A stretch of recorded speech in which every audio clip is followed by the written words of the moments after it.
Hello friends, today we will discuss the causes of primary dysmenorrhoea.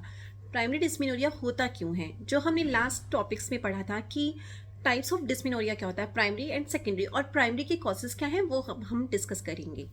तो number 1 है इसमें prostaglandin theory. Prostaglandin theory में क्या होता है कि हम यूट्रस जैसे होता है, यूट्रस के अंदर एक अंदर लीनिंग होती है, दैट इज कॉल्ड एंडोमेट्रियम। अब एंडोमेट्रियम से प्रोस्टाग्लैंडिन का सिक्रेशन बढ़ जाता है ड्यूरिंग द मेंस्ट्रुअल पीरियड्स। जैसे ही प्रोस्टाग्लैंडिन का सिक्रेशन बढ़ेगा तो यूट्राइन कॉन्ट्रैक्टिलिटी बढ़ेगी। इस वजह से यूट्राइन के कॉन्ट्रैक्शन की वजह से ही पेन होता है। ठीक है, ये होता क्यों है?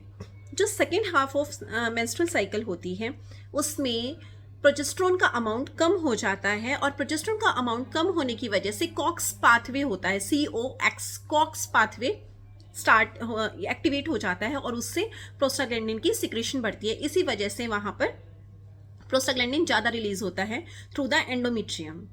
ठीक है, उसके बाद दूसरी थ्योरी है वेसोप्रेसिन एंड एंडोथिलीन थ्योरी। वेसोप्रेसिन और एंडोथिलीन भी जो होता है वो यूट्राइन एंडोमेट्रियम से रिलीज होगा, जो कि वासो कंस्ट्रिक्शन कराता है एंड मायोमेट्रियल कॉन्ट्रैक्टिलिटी बढ़ जाती है।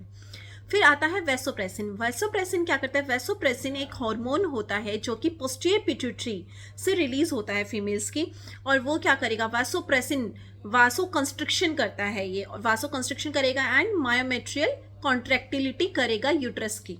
ठीक है, और साथ में ये प्रोस्टाग्लैंडिन के सिक्रीशन को भी बढ़ा देता है। तो दो थ्योरीज ये हो गई, और तीसरी होती है जो कि आपको बहुत मोस्ट कॉमनली सुनने को भी मिलता है। उसका रीजन मैं जो चीज़ सुनने को मिलती है उसका भी मैं बताऊंगी कि क्या आप सुनते हैं मोस्ट कॉमनली, और उसके बाद उसका रीजन क्या है कि वो कैसे ठीक हो जाता है। Second theory is neurogenic theory.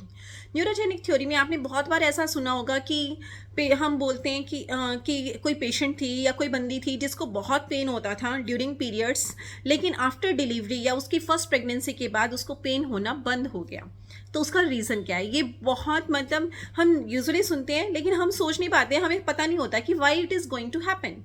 तो अब हम इसको बहुत अच्छे से देखेंगे कि इसमें क्या होता है कि सिंपैथेटिक नर्व फाइबर्स होते हैं, जो कि ये यूट्रस है, यूट्रस का नीचे वाली जो पार्ट होता है उसको बोलते हैं इस्थमस, और उसके नीचे होता है इंटरनल ऑस।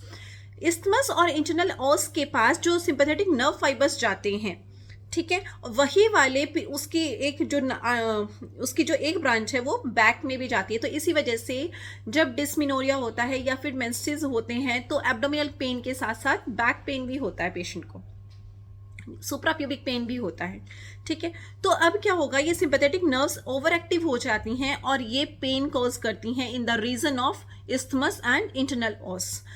जब अगर कोई पेशेंट, कोई भी फीमेल है जिसको डिलीवरी हो गई after parturition, after first delivery, या फिर डिलीवरी से पहले जो सर्वाइकल डायलिटेशन होता है उसके टाइम में वो जो नर्व फाइबर्स हैं वो ब्रेक हो जाते हैं, डिस्ट्रॉय हो जाते हैं वो नर्व फाइबर्स। इस वजह से वहाँ पे पेन होना बंद हो जाता है। बाद में आफ्टर डिलीवरी पेन होना स्टॉप हो जाता है। क्यों? क्योंकि वो नर्व फाइबर्स हैं वो डिस्ट्रॉय हो गए। तो ये इतना इंटरेस्टिंग पॉइंट है कि हमें पता ही नहीं होता कि ये ऐसा क्यों हो रहा है। That is due to the sympathetic nerves activation only.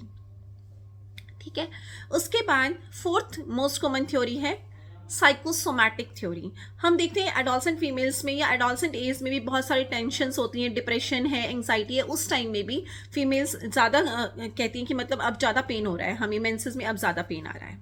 ठीक है, फिर एक होता है एनाटॉमिकल फैक्टर्स। यूट्राइन एनोमलीज होती हैं, लाइक रूडिमेंट्री हॉर्न है या बाइकॉर्नियर यूट्रस है, उसमें अनइक्वल यूट्रस का कॉन्ट्रैक्शन होता है, उस वजह से भी पेन ज़्यादा होता है।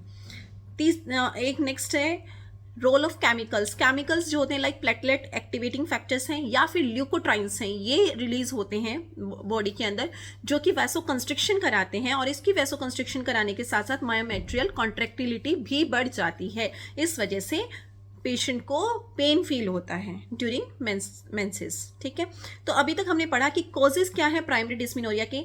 नेक्स्ट हम टॉपिक्स में पढ़ेंगे कि सिम्टम्स क्या है, साइन क्या है, how you will diagnose and how you will treat the patient. So stay tuned. Please subscribe and share my channel. Thank you.